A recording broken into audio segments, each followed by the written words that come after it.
E aí, meu amigo e minha amiga concurseira, tudo bem? Pessoal, hoje vamos trabalhar a figura do trabalhador avulso, do segurado especial e do segurado facultativo, aquele segundo grupo, tudo bem? Então, nos blocos anteriores, a gente viu as regras de quem são os segurados da Previdência Social, que são os segurados obrigatórios e segurados facultativos. Nos segurados obrigatórios temos os empregados domésticos, contribuintes individuais, aí hoje vai ser trabalhador avulso e segurado especial. E no outro grupo, que no caso são os segurados facultativos, tudo bem? Então, esse vai ser o nosso tópico de hoje. Então, antes de começarmos, queria pedir aquele favorzinho para vocês, curta, inscreva-se e compartilhe, pessoal. Dê essa força aqui para o canal para a gente continuar ofertando videoaulas gratuitas para que você possa ser aprovado no seu tão sonhado concurso público, tá? Pessoal, mais uma vez quero agradecer que a gente está tendo uma aceitação legal no canal, tá? A gente está tendo um número de inscritos assim razoavelmente bom.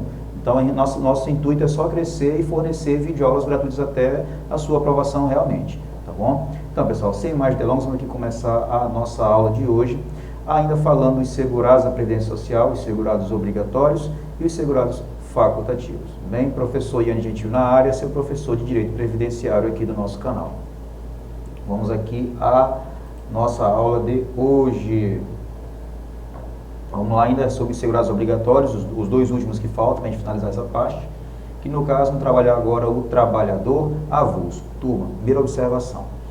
É muito comum as pessoas confundirem o trabalhador avulso com o contribuinte individual, porque são figuras muito parecidas, tá bom? Tipo assim, o contribuinte individual, ele trabalha por conta própria. O trabalhador avulso também trabalha por conta própria. E, professor, e agora como é que eu vou fazer para diferenciar?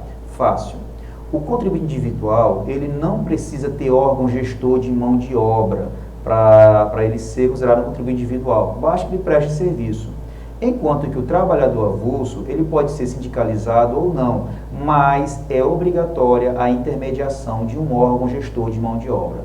Ah, professor, não entendi muito bem o que quer dizer isso. É o seguinte, imagine que atracou um navio no porto, e esse navio precisa de trabalhadores para descarregar esse navio, tá bom? Então, o que ele faz? Ele entra em contato com uma cooperativa e fala, preciso de tantas pessoas para descarregar o navio. A cooperativa, ou um órgão gestor de mão de obra, manda essas pessoas para lá para fazer esse serviço. Então, essas pessoas que vão fazer esse serviço, por intermediação de um órgão gestor de mão de obra, são os trabalhadores avulsos. É esse o X da questão entre contribuinte individual e trabalhador avulso. O contribuinte individual não precisa de órgão gestor de mão de obra, enquanto que o trabalhador avulso é obrigatório ter a figura do órgão gestor de mão de obra. Tudo bem? Vamos aqui detalhar agora essa questão aqui, ok? Então vamos lá, olha só. Sindicalizado ou não, tá bom? Não é obrigatório ser sindicalizado, pode ser sindicalizado ou não.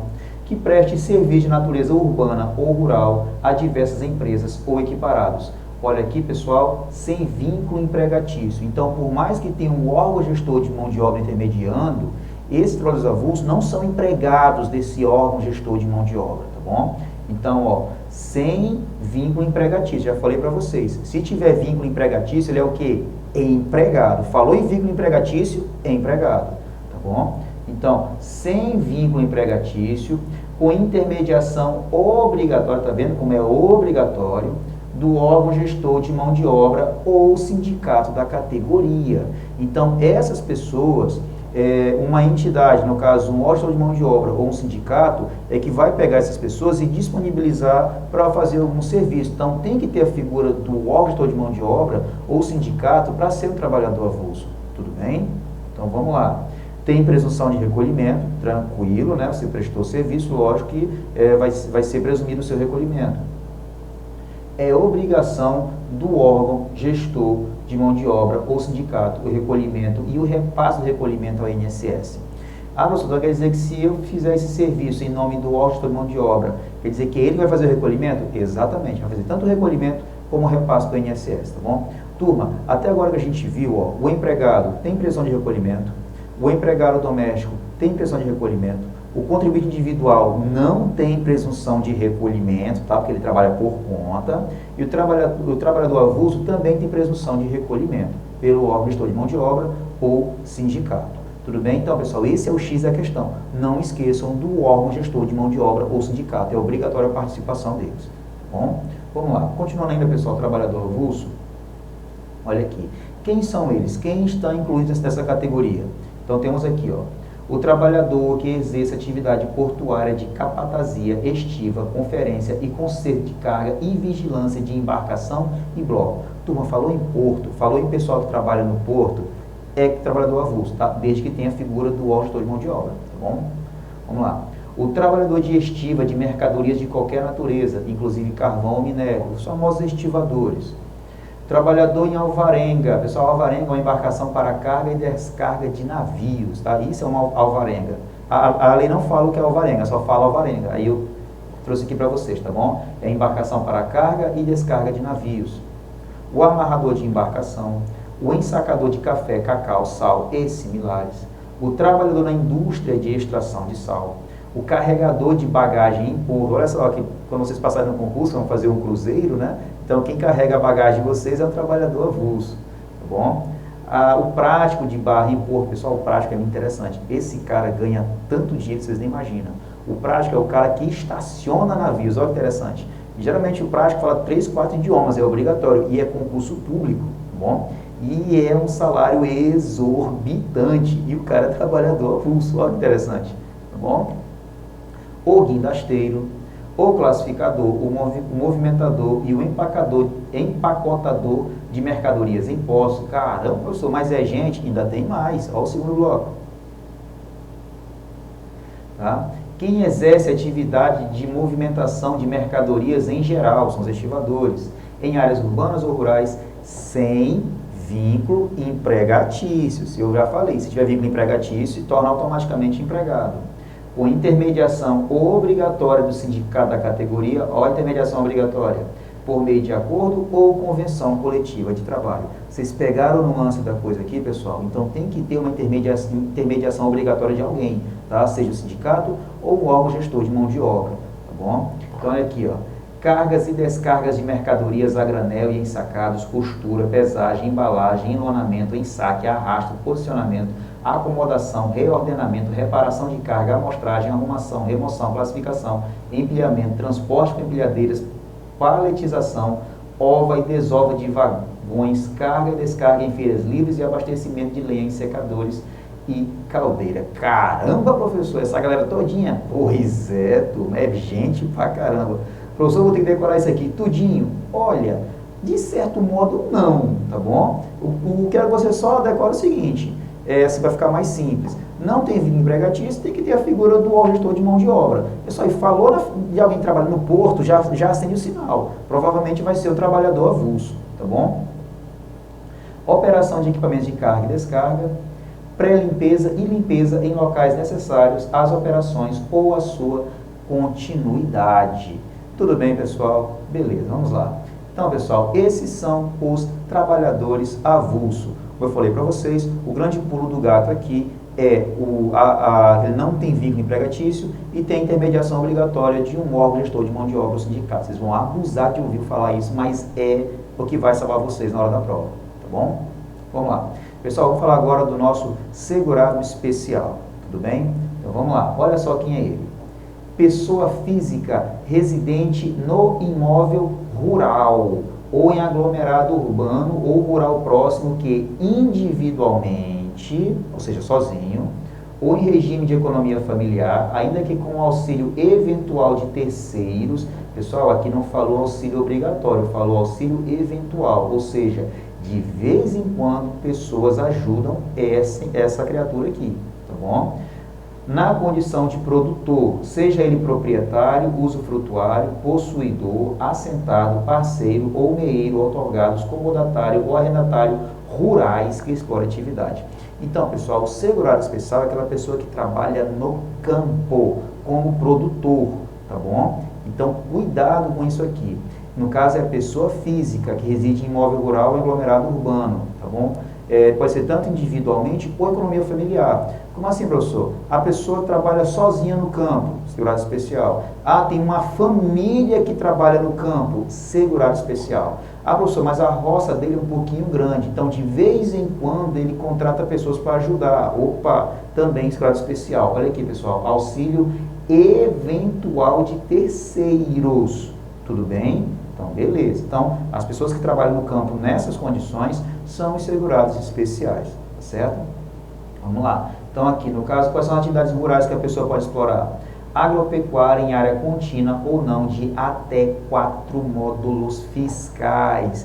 Turma, cuidado com esse bendito 4 módulos fiscais, pessoal. Muito cuidado com isso. É até 4 módulos fiscais, tá bom? Ah, professor, passou de 4 módulos fiscais, o que ele se torna?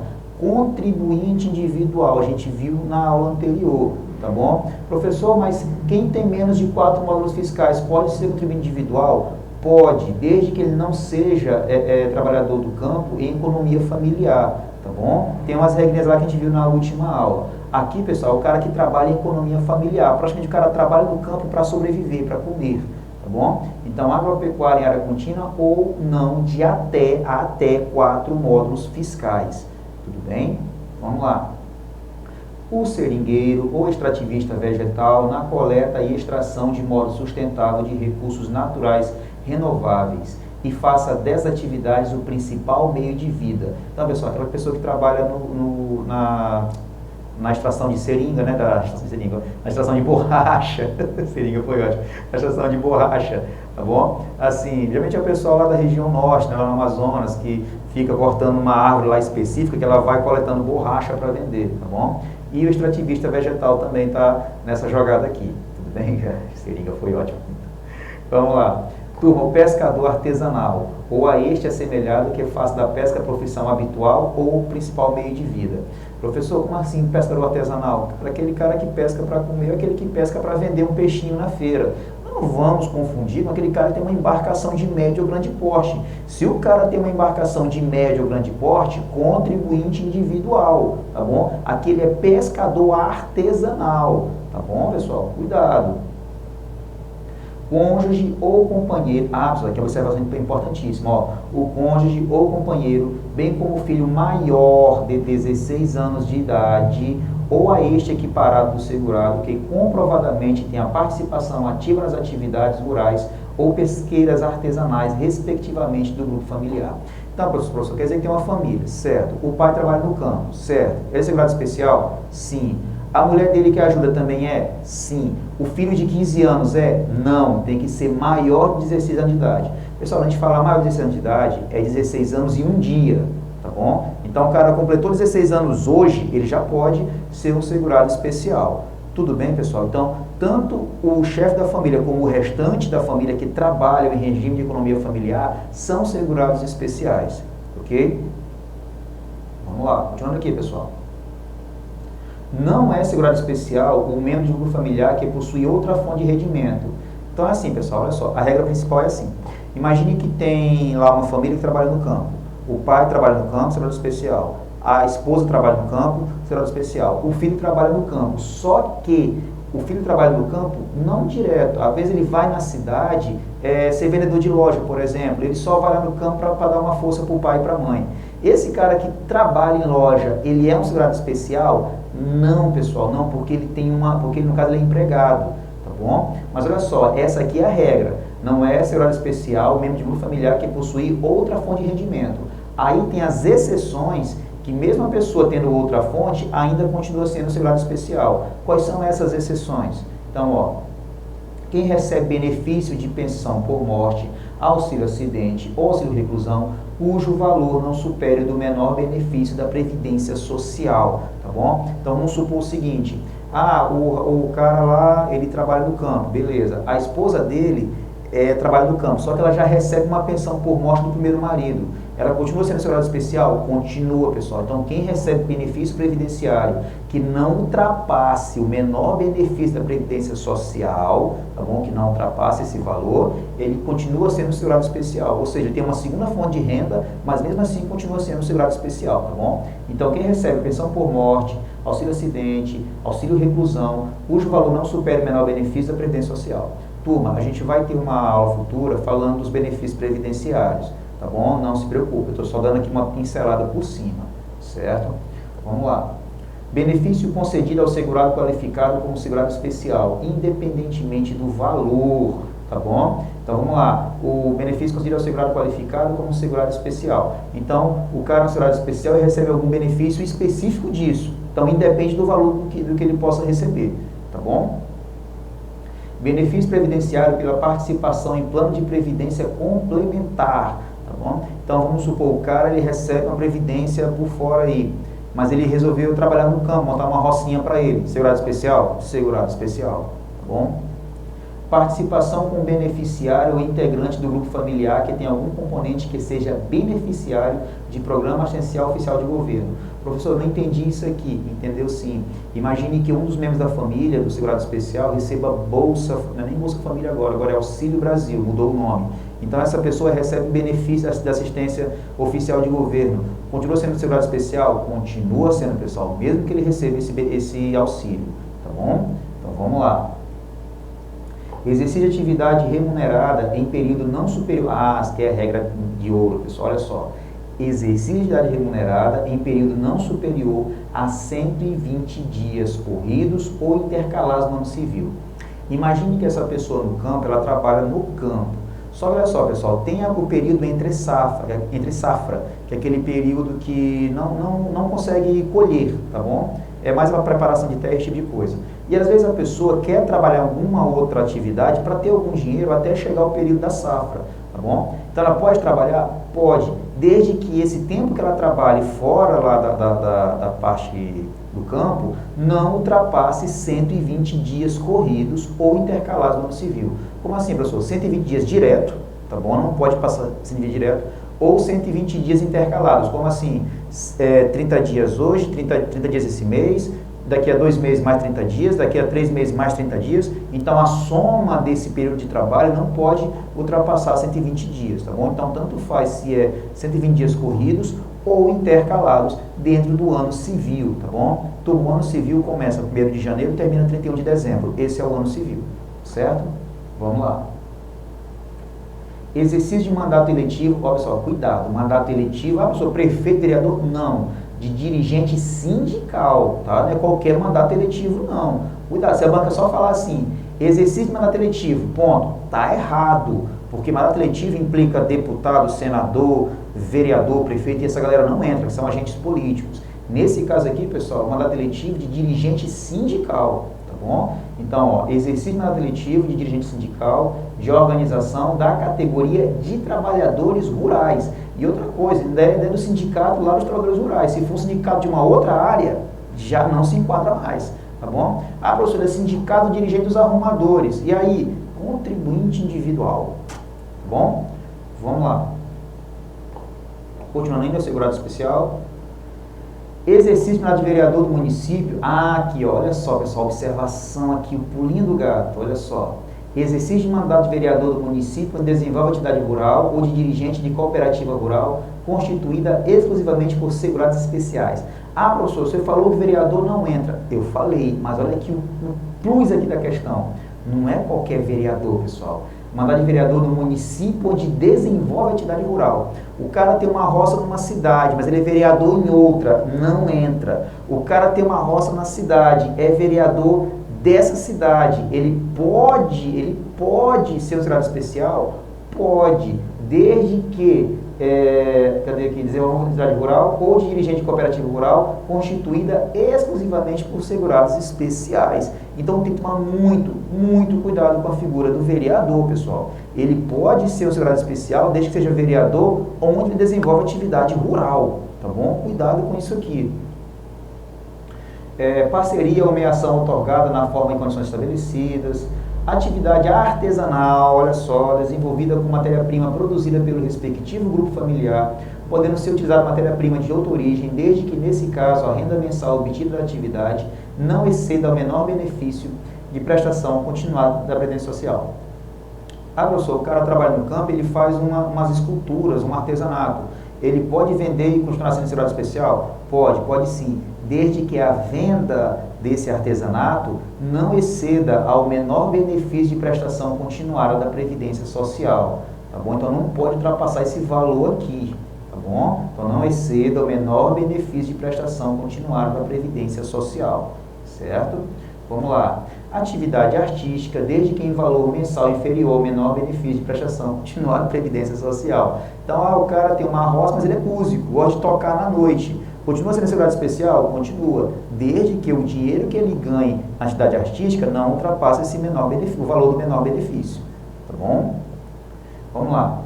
Então, pessoal, continuando aqui ainda, o que é um pescador artesanal? Então, vamos lá. Considera-se pescador artesanal aquele que individualmente ou em regime de economia familiar faz da pesca sua profissão habitual ou meio principal de vida, desde que, vamos lá pessoal, o que é o pescador artesanal?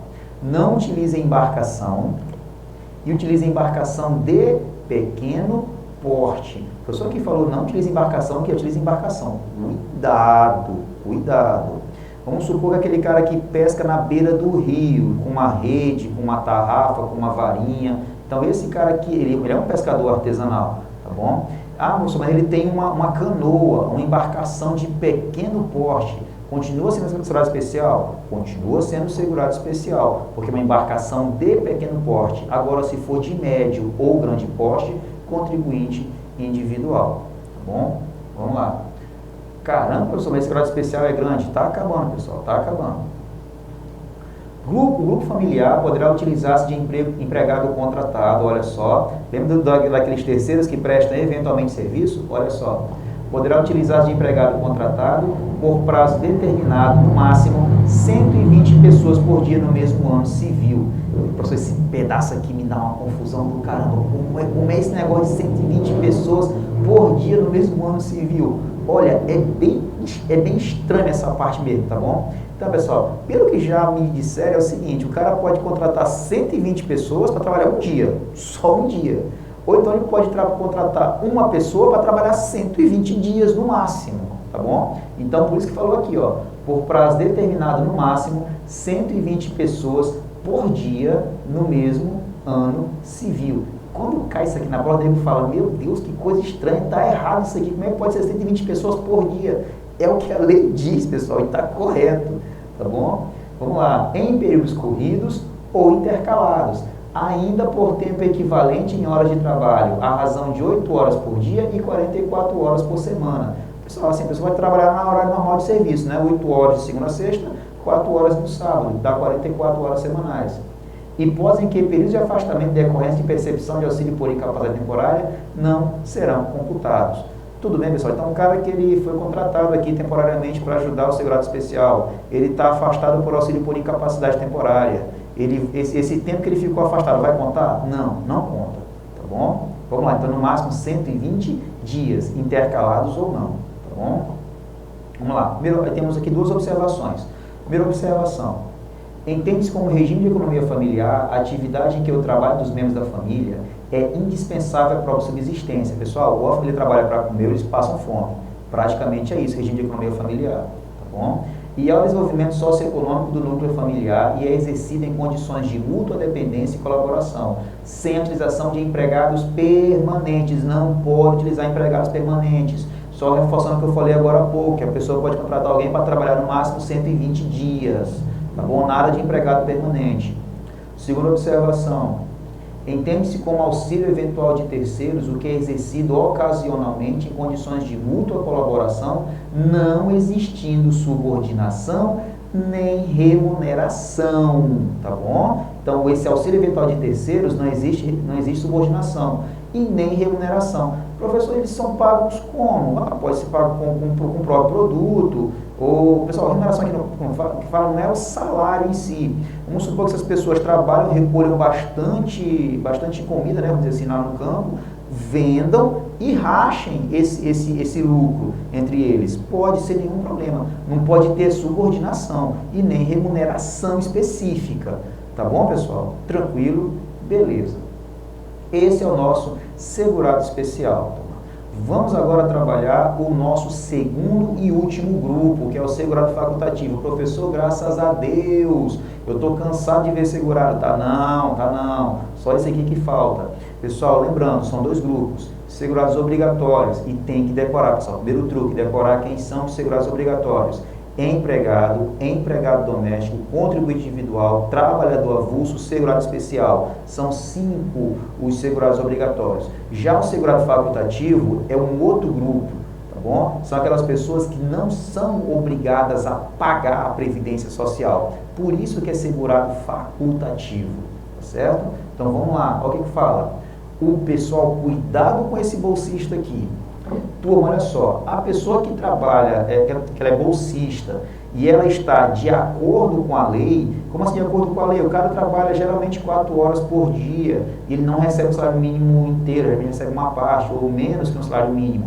Esse bolsista aí, ele é facultativo, ele não é obrigado a pagar a previdência não. Agora, o bolsista que está em desacordo com a lei, esse é obrigado a pagar a previdência. Porque o bolsista em desacordo com a lei, ele é um empregado comum. Então, ele se torna um segurado obrigatório, tá bom? Então, olha só, o bolsista que se dedica em tempo integral à pesquisa, curso de especialização, pós-graduação, mestrado, doutorado no Brasil e no exterior, desde que não esteja vinculado a qualquer regime de previdência social. Então, esse bolsista aqui é segurado facultativo, tá bom?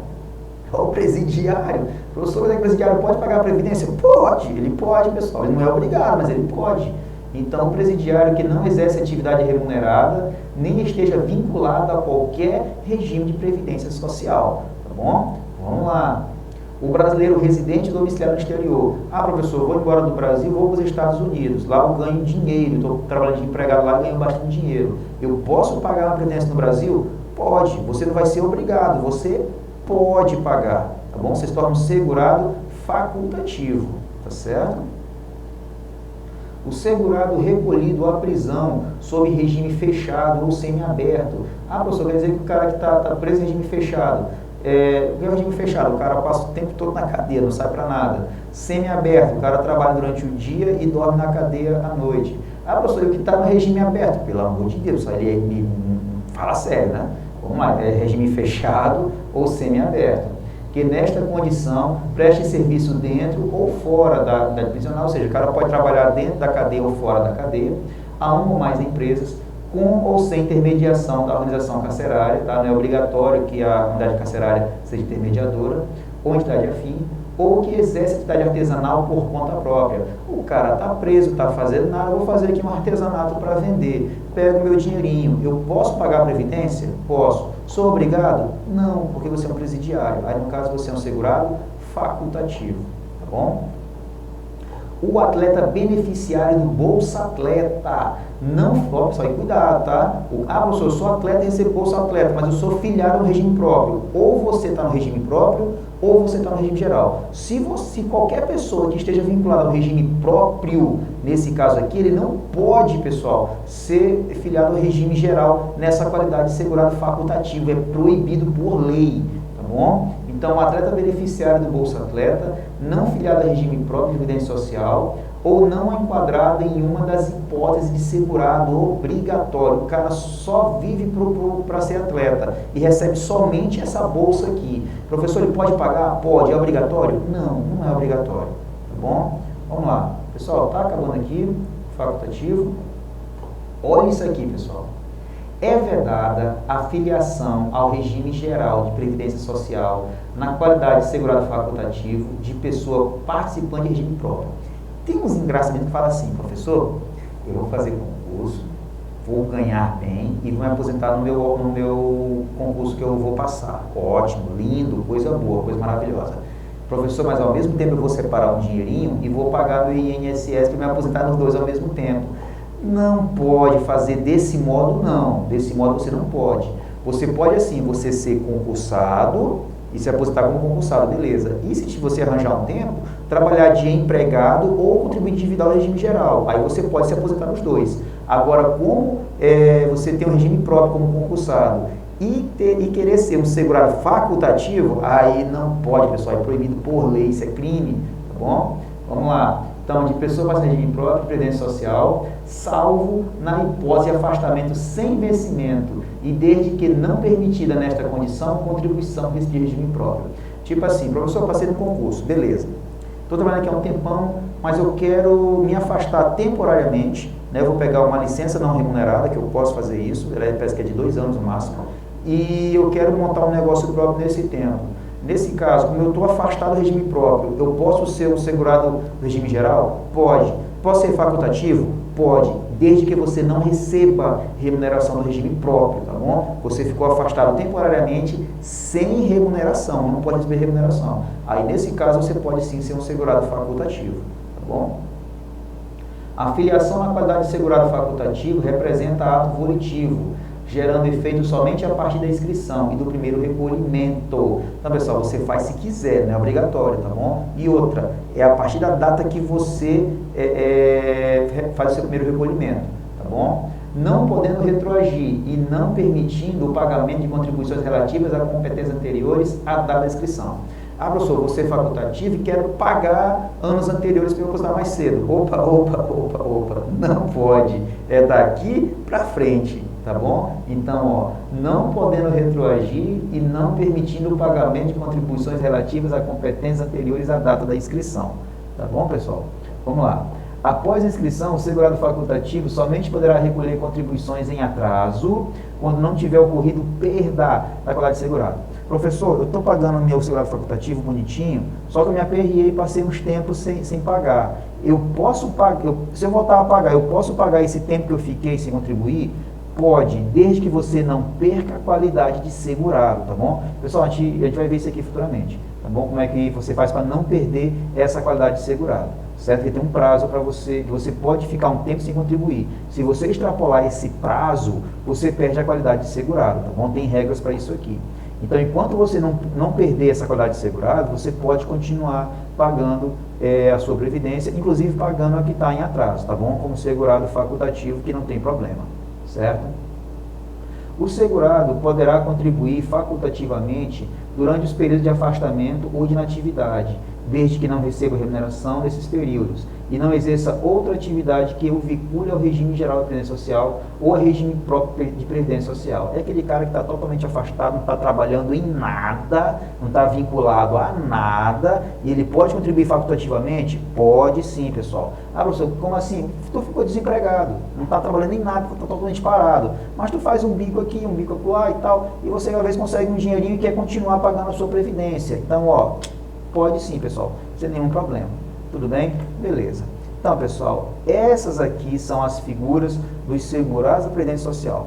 Nós vimos todos os segurados obrigatórios e vimos aqui a figura do segurado facultativo, que você vê que não é tão difícil assim, tá bom? Então, fiquem espertos com os detalhes, pessoal. Cuidado, empregado doméstico, contribuinte individual, trabalhador avulso e segurado especial. Esses 5 são obrigatórios e têm diferenças entre si. O segurado facultativo é outra categoria, eles não são obrigados a contribuir, podem contribuir ou não, tá bom? E cuidado com as regrinhas da perda da qualidade de segurado, certo? Então, pessoal, esse foi nossa aula de hoje.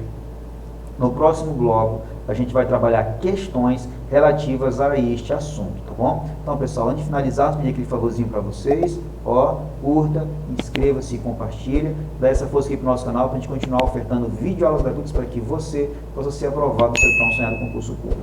Então, pessoal, muito obrigado por chegar até aqui.